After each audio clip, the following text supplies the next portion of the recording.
So I don't need to tell you, New York is an incredible place.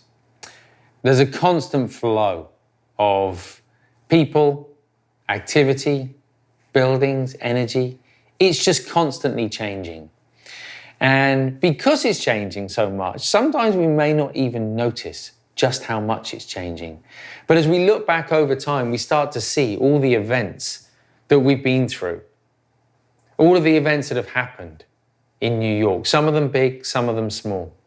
At the time, something can feel one way, and yet further down the line, we're able to look back at it from a distance with a sense of space, a sense of perspective, and view it perhaps in a different way.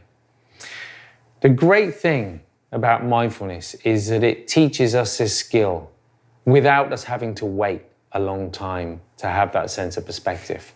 There is the opportunity to witness the coming and going of thoughts in our mind, of feelings in our body, in our mind.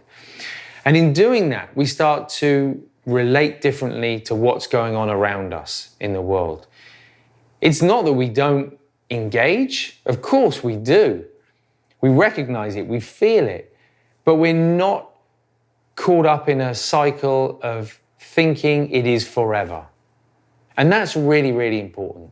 Because when we're stuck in that, life can feel incredibly heavy. It's almost as though we're paralyzed, as though we can't act. So the more we can practice the skill of watching thoughts coming and going, although it may not seem related, the more we're able to practice this perspective of impermanence in our community and in our life. And with that comes a greater sense of lightness. So my hope is that as you practice mindfulness on a daily basis, you'll start to feel that.